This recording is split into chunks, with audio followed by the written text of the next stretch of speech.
This is CBC Vancouver News.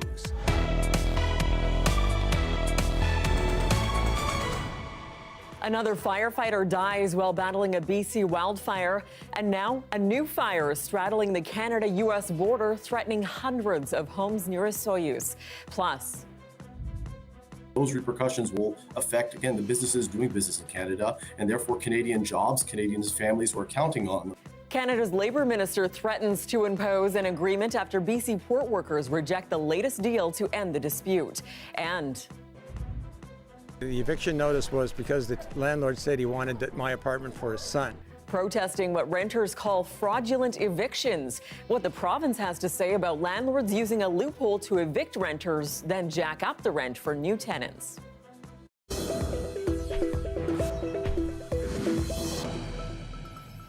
Good evening, I'm Tanya Fletcher. We begin with developing news tonight. The two missing children at the center of an Amber Alert that went on for 10 days have now been found safe. RCMP say the siblings were discovered around 7:30 tonight and are now in the process of being reunited with family. The Amber Alert was issued July 19th after the two kids were never returned to their father following a camping trip with their mother. Investigators are set to provide an update on this case tomorrow. And we have breaking wildfire news to tell you about this hour. More than 730 homes in and around Osoyoos have been ordered to evacuate just this hour. It's because of a fast-moving fire that suddenly sparked up near BC's border with Washington State. The Lone Pine Tree Creek fire is burning about 4 kilometers southwest of Osoyoos tonight. It's already grown to 200 hectares. The epicenter of it is on the south side of the Canada-U.S. border. The regional district of Okanagan-Similkameen says the evacuation order is for electoral area A, B, and the entire town of Osoyoos. Officials say people can go to a reception center in Oliver if they need a place to go. We will keep you up to date on this developing story as we get details. For further evacuation information, you can head to our website, cbc.ca/BC, for the very latest. Well, tragedy has once again struck in the line of duty, battling BC's forest fires.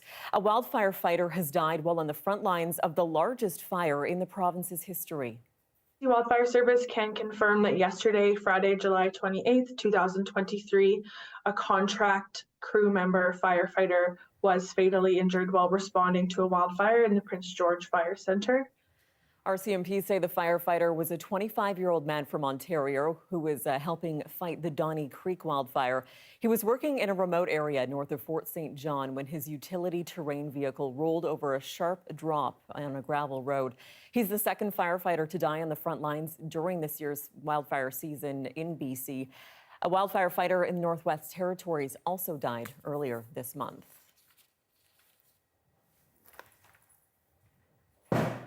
And tonight, crews are battling an out-of-control fire at an industrial site near Merritt. Around 1:30 this afternoon came reports of a fire burning at the old Merritt Green Energy plant. It's the former Tolko lumber mill site. Officials are asking the public to stay away from the area. They say locals should expect more ground traffic as well as heavy fire response equipment comes in. There will also be skimmers and helicopters coming in from above to turn water onto the fire. As wildfire season continues, many parts of the province welcomed some much-needed rain this week. It was especially helpful in the northern and coastal regions of BC. Many fires of note are holding steady and not growing right now, including the St. Mary's River fire near Cranbrook, which is now being classified as being held. Unfortunately, the relief from that precipitation won't last too long, as we're expecting to see more warm and dry temperatures pick up again, especially in the southern half of the province.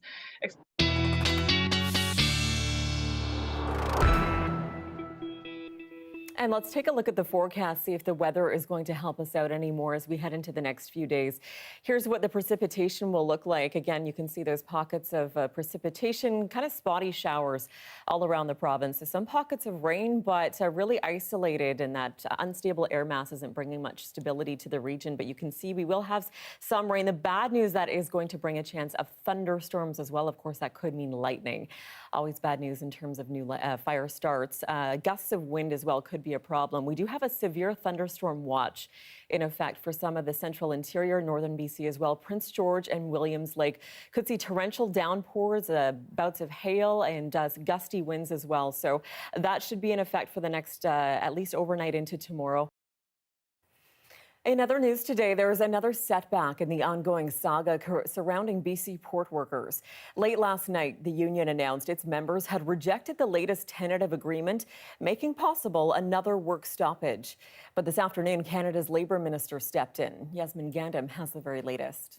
Federal Labour Minister Seamus O'Regan has issued a new directive to Canada's Industrial Relations Board, requesting that it take another look at the sticking points that have led more than 7,000 port workers to reject a mediated offer for a second time. The fear, another strike, which some say would be catastrophic for the economy. We have to wait and see what will happen next, but obviously it was a surprise, and we are worried because it's very important that BC ports are fully operational and that we clear the backlog that was created because of the strike. In a letter posted online, the Longshore Workers Union called on their employers to, quote, come to the table and negotiate directly. The workers' demands include protections against contracting out, automation, and the rising cost of living. If we're unable to resolve the situation and we do see another strike, we would like them to take immediate action, recall Parliament, and pass back to work legislation, if that's where we get to. The BC Maritime Employers Association says it's disappointed that the union voted no again, saying the deal recognized the skills of port workers, which included a compounded wage increase of just above 19%.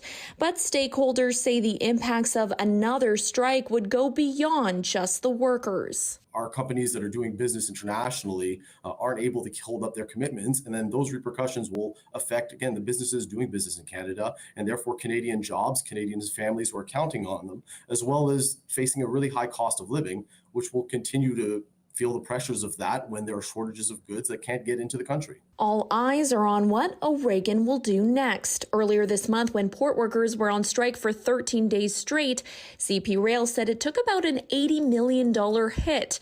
Today, the Greater Vancouver Board of Trade said more than $10 billion in goods has already been affected. Yasmin Gandam, CBC News, Vancouver. Well, tenants rallied in New Westminster today over what they consider fraudulent evictions. Some have received eviction notices claiming the landlord needs the unit for a family member to move into, which is legal in BC. But protesters say this is simply a loophole to force out current renters and then raise rents for the new tenants. As Sarab Sandhu reports, the province is being pressured to bring in stricter tenancy laws to prevent landlords from taking advantage. Shame! Shame!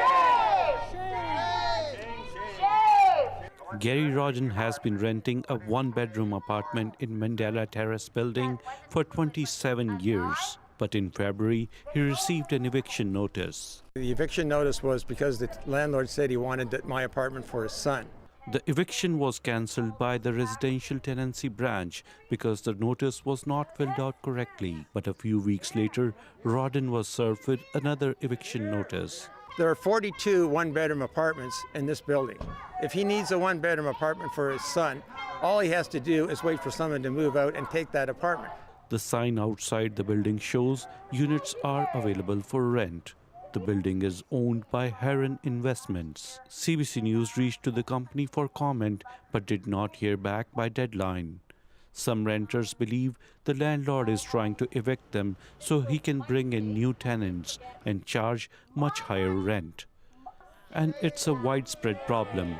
Inderjeet Singh Guman was living in a basement suite in Surrey since 2010.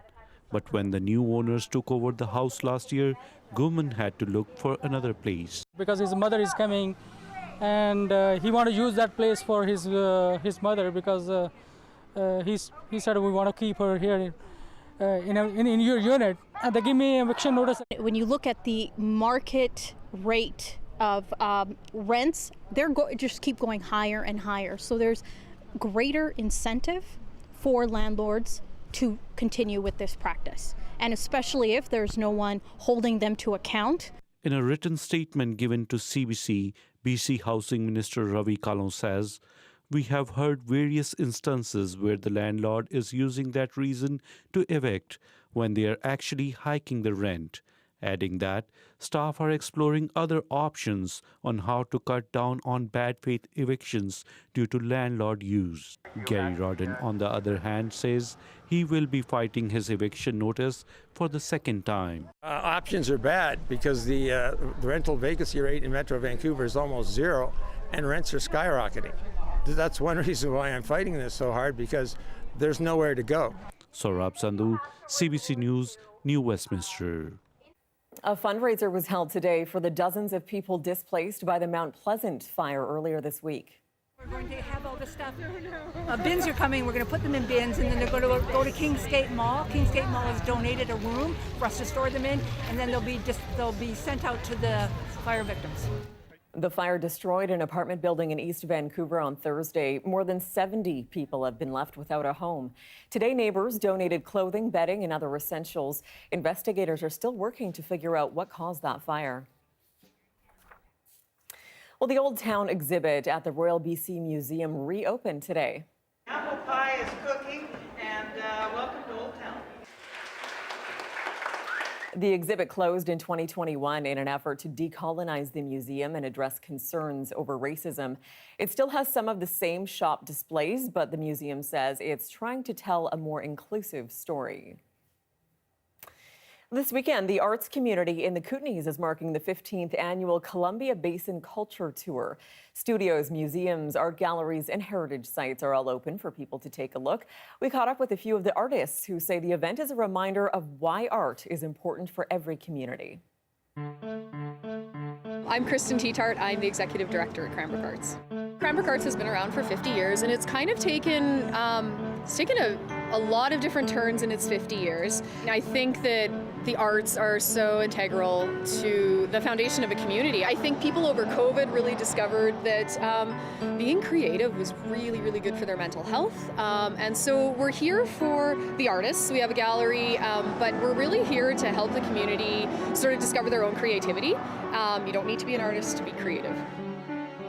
I know as an artist myself, if for some reason I was cut off of doing art, I'd just be a mess. So yeah, I think it's a very important thing to have in Cranbrook, and we've not necessarily had a lot of visual art venues, and so having a formal gallery now and a workspace that people can create in is, I think, very valuable to our community. When you consider what is happening to the world, some of what is visually beautiful out there right now is, as we're all aware because of the wildfires, not always going to be guaranteed to be there. So I think it's important to capture that and preserve it. We're surrounded by some of the best nature in the country, but we're also surrounded by some of the best people in the country, and we need to document it. We need to remember everything that's going on now, because I want to be able to look back 50 years from now for Cranbrook Arts' 100th anniversary, see the photos we've taken, see these interviews, and just be able to look back and say, wow, like, we've come a long way. It's free, and it's a good way to meet other people and other artists and just have fun.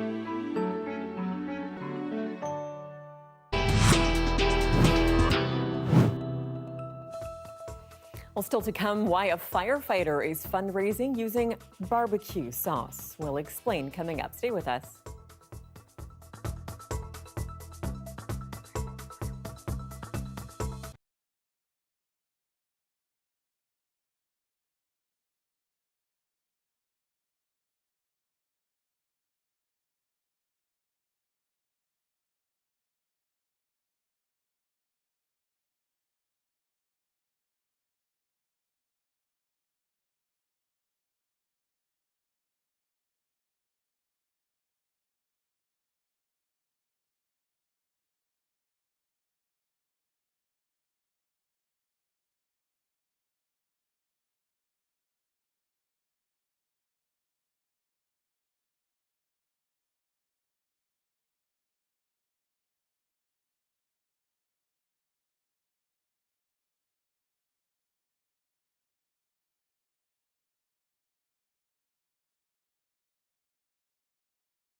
Welcome back. Unrelenting heat continues to blanket much of the U.S. this weekend. More than 175 million people remain under heat warnings and advisories. Chris Reyes has the story.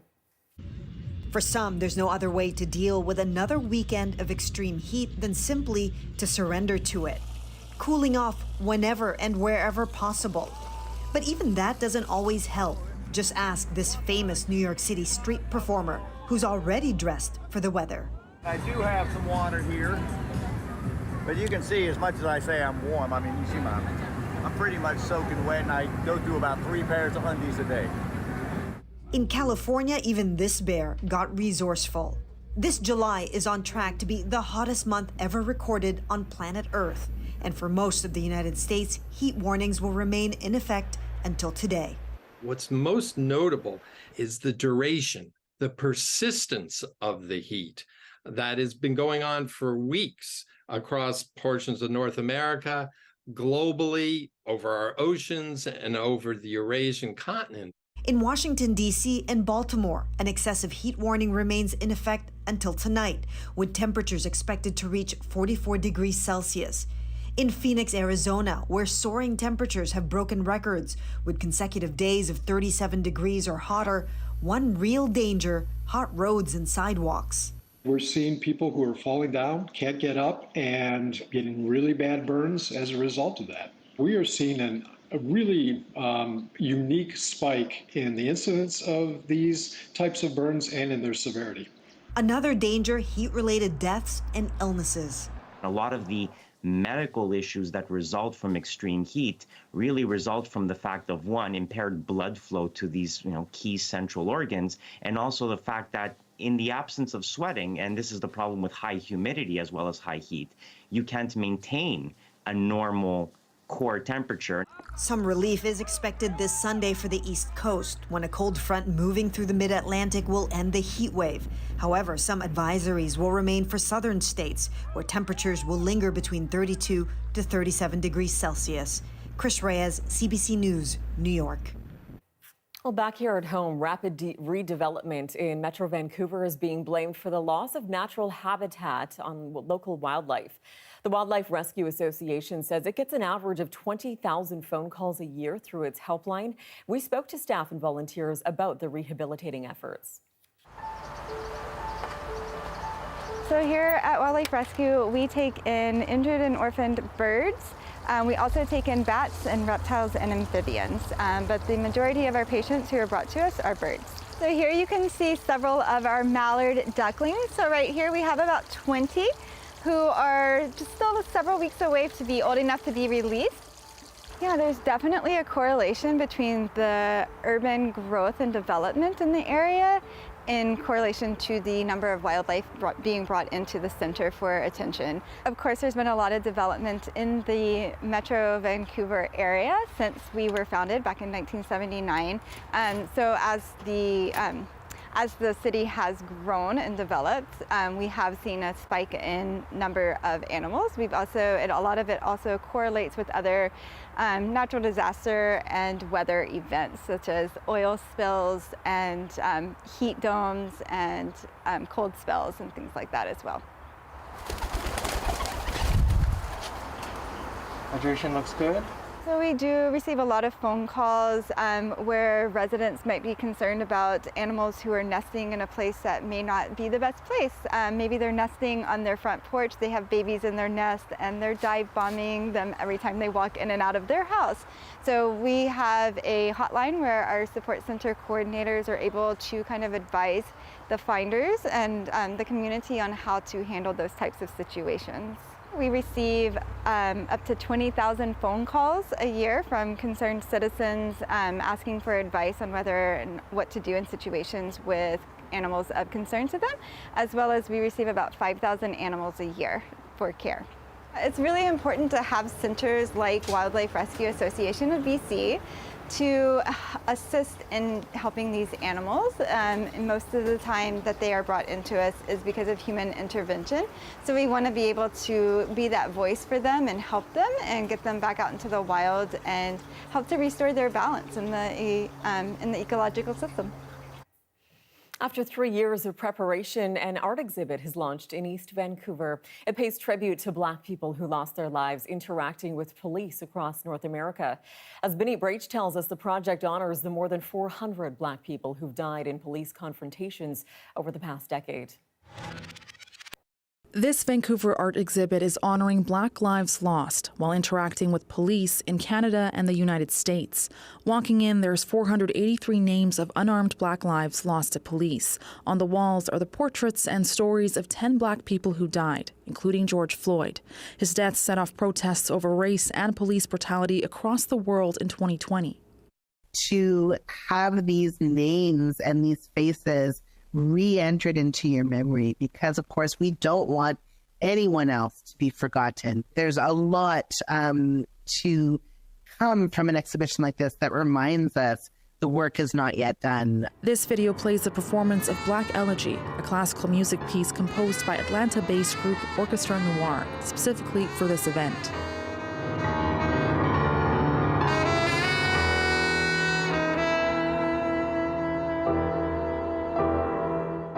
I composed it around the time George Floyd had died here in America. And I wanted to sort of express the pathos that was sort of in America at the time. Organizers say they're pleased to see people in Canada have been increasingly aware of systemic racism against Black people since the height of the Black Lives Matter protests 3 years ago. The exhibition is free and will run from July 26th to August 2nd at Alternatives Gallery. And you're looking at a live shot of English Bay, where the Philippines have just put on quite the finale for this year's Celebration of Light fireworks competition. And a very July-like forecast on tap for much of BC. We'll have more from the fireworks coming up. Stay with us.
Welcome back. A firefighter who used to be a chef is now selling barbecue sauce as a fundraiser for his volunteer fire department. Mark Wilkie is deputy chief of the Big Lake Volunteer Fire and Rescue Center near Williams Lake. Let's take a look at what he's created. The idea was born out of necessity.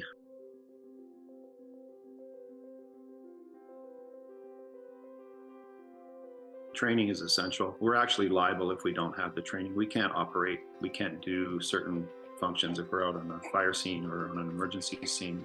We cannot participate in activities that we're not trained to do. Fire departments struggle for funding. They also struggle with community engagement. We can raise some money, but the community engagement aspect of it as well, I think, is a pretty interesting one. People like barbecues, and a lot of people like hot sauce. That's our fire department right there. The smoke jumper steak sauce, and we have a garlic pepper hot sauce, and here we have Old Smoky barbecue. I would love to put it out there for fire departments that want to participate in this. If they have a recipe that they like, I could scale it up. I could put it in their own packaging for them, and then it really becomes personal. This is just the start, I hope. We'll see what happens. And that is your late news for this Saturday. We leave you tonight with a look at the Philippines closing out this year's celebration of light. The fireworks competition over the past week featured displays from Mexico and Australia as well. The winner will be announced in the days to come. And of course, for news anytime, you can always check out our website. We're at cbc.ca/BC. Your next BC newscast is on CBC Radio 1. That starts tomorrow morning at 6 o'clock. Thanks so much for joining us. Have a great night.